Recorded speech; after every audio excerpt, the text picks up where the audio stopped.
Hello viewers, আশা রাখি সবাই ভালো আছেন। আজ আমরা উইলিয়াম ব্লেকের দ্য ল্যাম্ব কবিতাটা নিয়ে আলোচনা করব।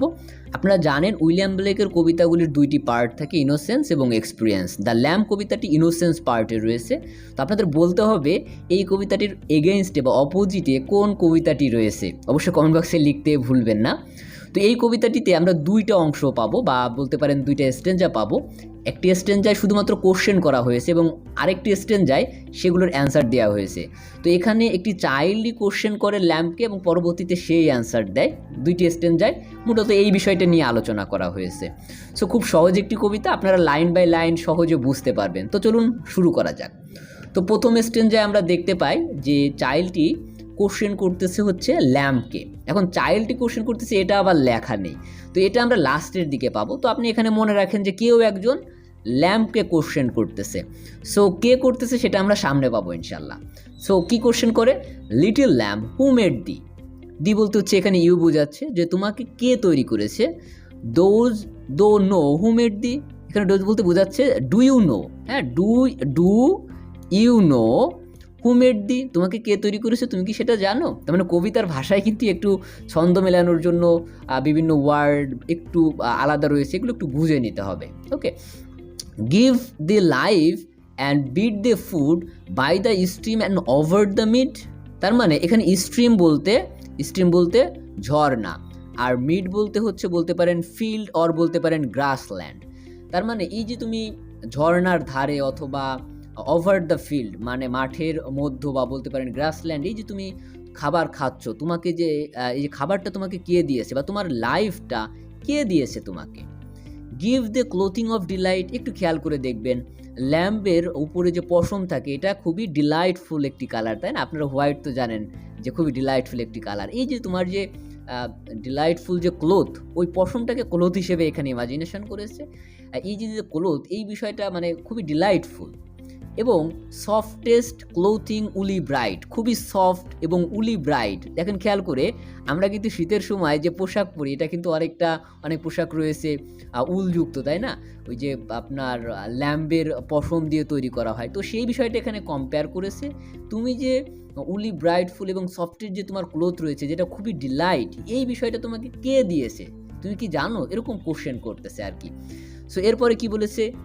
Give this such a tender voice making all the vales rejoice. Vales বলতে এখানে ভ্যালিজ বোঝাচ্ছে যে এই যে পুরো ভ্যালিটা রিজয়েস বা আনন্দদায়ক হয়ে আছে তোমার ভয়েসে। এই যে তোমার যে টেন্ডার ভয়েস বা খুবই সুরেলা বা বলতে পারেন কচি বা নম্র ভদ্র এই যে ভয়েস, এই ভয়েসটা তোমাকে কে দিয়েছে, যেটা দ্বারা তুমি এই পুরো ভ্যালিসটাকে কী করেছো, রিজয়েস বা আনন্দদায়ক করে রেখেছো। এবং পরে লাস্টে আবার বলেছে little lamp who made the, does the no who made দি, তুমি কি জানো তোমাকে কে তৈরি করেছে। তার মানে দেখুন এই প্রথম যে স্টেঞ্জাটি, এই স্টেঞ্জায় শুধুমাত্র কিছু কোশ্চেন করেছে মানে ল্যাম্পকে, যে তাকে কে তৈরি করেছে। আমরা যদি প্রথমে দেখি, প্রথমে কি তাকে কে তৈরি করেছে এটা জানতে চেয়েছে, পরে হচ্ছে সে যে খাবার খায় তাকে লাইফ কে দিয়েছে অথবা তাকে খাবার কে দিয়েছে, এবং তার যে ডিলাইটফুল ক্লোথ এবং উলি ব্রাইটফুল সফটেস্ট ক্লোথ, সেই ক্লোথটা তাকে কে দিয়েছে সেই কোশ্চেনটা করেছে। পরে বলা হয়েছে এই যে তার ভয়েসটা যে এত সুন্দর পুরো ভ্যালিসটাকে রিজয়েস করে রেখেছে, তার এই টেন্ডার ভয়েসটা তাকে কে দিয়েছে, তাই না? খুব সহজ কিন্তু বুঝতে পারলে, এই বিষয়গুলো যদি খেয়াল রাখতে পারেন তাহলে আর কি কবিতাটা তো অনেক সহজে মনে রাখতে পারবেন, তাই না? সো আমরা পরের স্টেঞ্জায় দেখব। এইবার এই ল্যাম্পকে ওই চাইল্ডটি সে নিজেই এবার অ্যান্সার দিচ্ছে, এটা ওয়েট করতেছে না যে আবার সেই ল্যাম্প অ্যান্সার দিবে, সে নিজেই বলতেছে little lamb I will tell thee, আমি তোমাকে বলতেছি। Little lamb I will tell thee, আমি তোমাকে বলতেছি। তার মানে এইবার সে নিজেই এটার অ্যান্সার দিচ্ছে এতক্ষণ যেটা সে বলেছে। হি ইজ কল্ড বাই দাই নেম, দাই বলতে বোঝাচ্ছে এখানে ইয়োর নেম। হ্যাঁ, বলতেছে যিনি যে ক্রিয়েটর, যে তোমাকে এগুলো দিয়েছেন, সে তোমার নামেই পরিচিত। ফর হি কলস হিমসেলফ এ ল্যাম্প, সে নিজেকে এ ল্যাম্প হিসেবে দাবি করে বা ল্যাম্প হিসেবেই সে নিজেকে পরিচয় করে। এখানে দায় বলতে আসলে কাকে বোঝাচ্ছে? জেসুস খ্রাইস্টকে বোঝাচ্ছে, যে সে তোমার নামেই পরিচিত এবং সে ল্যাম্প নামেই নিজেকে পরিচয় দেয়। এখন কথা হচ্ছে সে কে, সেটা আমরা পরে আমরা সেটা বুঝবো। He is meek and mild, এখন কথা হচ্ছে দেখুন এই যে ল্যাম্প, চাইল্ড এবং যে ক্রিয়েটর বা বলা যাচ্ছে এত কিছু দিয়েছে, তার মধ্যে মিল কি রয়েছে, এই লাইনটা আমরা সেটার অ্যান্সার পাবো। He is meek and mild, most important একটা লাইন, যে সে খুবই মিক। মিক বলতে কি বোঝাচ্ছে? মিক বলতে বিনম্র বা ভদ্র বলতে পারেন, আর মিল্ড বলতে শান্ত শিষ্ট এরকম জিনিস বোঝায়। তার মানে সে হচ্ছে খুবই শান্ত শিষ্ট ভদ্র এরকম বিষয়। এখন দেখেন এখানে ল্যাম্বের সাথে কেন কম্পেয়ার করা হয়েছে। ল্যাম্ব কিন্তু খুবই শান্তশিষ্ট একটা প্রাণী। দেখেন টাইগার বা আমরা অন্যান্য হিংস্র কিছু প্রাণী রয়েছে, আমরা ল্যাম্বকে কিন্তু সেই হিসেবে কখনোই দেখি না। তার ভয়েসটাও খুব সফট, সে কিন্তু হিংস্র কোনো ভয়েস কখনো দেয় না, বা তার আচরণে কিন্তু হিংস্রতা তেমন পাওয়া যায় না। তো এখানে কিন্তু তার একটা মিল রয়েছে, কারণ he is meek and mild, সে খুবই শান্ত এবং ভদ্র, বিনম্র ভদ্র বলতে পারেন। তো এইখানে বলেছে যে এখানে যে জেসাস খ্রাইস্ট বা গড রয়েছে তার সাথে যে কম্পেয়ার করেছে ক্রিয়েটর, সেও কি মিক অ্যান্ড মিল। তো এই দিক দিয়ে কিন্তু আমরা মিল পাই। এরপরে কি রয়েছে, he became a little child, এবং সে কি নিজেকে কি হিসেবে উপস্থাপন করে, হয় লিটল চাইল্ড। দেখেন এইখানে একটা কম্পেয়ারেবল থিম, একটা হচ্ছে চাইল্ড, তারপর হচ্ছে আপনার lamb, god and also Jesus Christ. খেয়াল করে দেখুন এই যে চারটা বিষয়, এদের কমন একটা বিষয় রয়েছে, দে আর অল ইন ইনোসেন্স, তারা সবাই ইনোসেন্সের সিম্বলাইজ করে।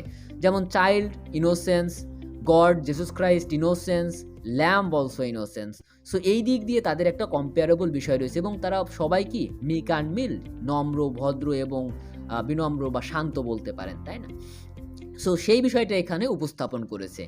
আই এ চাইল্ড, এখানে এই যে আপনাদেরকে বলেছিলাম না প্রথমের দিকে যে কে বলতেছে আই এ চাইল্ড, তার মানে অবশেষে বলল যে আমি হচ্ছে চাইল্ড শিশু, দো এ ল্যাম্প, মানে দো বলতে এখানে ইউ বোঝাচ্ছে, তুমি হচ্ছে ল্যাম্প, তার মানে বলতেছে যে আমি হচ্ছে চাইল্ড এবং তুমি হচ্ছে lamb, we are called by his name. খুবই ইম্পর্ট্যান্ট একটা লাইন এই কবিতার, যে আমরা তার নামে পরিচিত।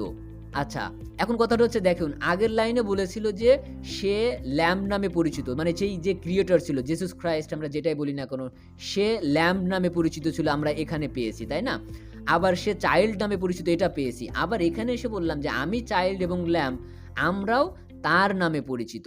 তার মানে এখানে ইকুয়াল বুঝিয়েছে যে lamb, Jesus Christ, child, they are the symbol of innocence, তারা প্রত্যেকেই সিম্বলাইজ করে ইনোসেন্সের প্রতীক স্বরূপ, তাই না? তো সেই হিসেবে কম্পেয়ার করেছে, এবং লাস্টে বলেছে লিটল ল্যাম্প গড ব্লেস দি, লিটল ল্যাম্প গড ব্লেস দি, মানে গড তোমার মঙ্গল করুক, গড তোমার মঙ্গল করুক। তার মানে দেখুন খুবই সহজ একটি কবিতা। তো আপনাদের এই যে সিম্বলিজম কার সাথে কি সিম্বলাইজ করেছে এবং মোস্ট ইম্পর্টেন্ট যে লাইনগুলি, এই বিষয়গুলি একটু খেয়াল রাখতে হবে, তাহলে আশা করি সবাই ভালো পারবেন, ভালো করতে পারবেন আর কি। তো কবিতাটি কেমন লেগেছে, বুঝতে পেরেছেন কিনা অবশ্যই কমেন্ট বক্সে জানাতে ভুলবেন না। সো পরবর্তীতে আবার কথা হবে কোনো টপিকস নিয়ে। আজকের মতো আল্লাহ হাফেজ।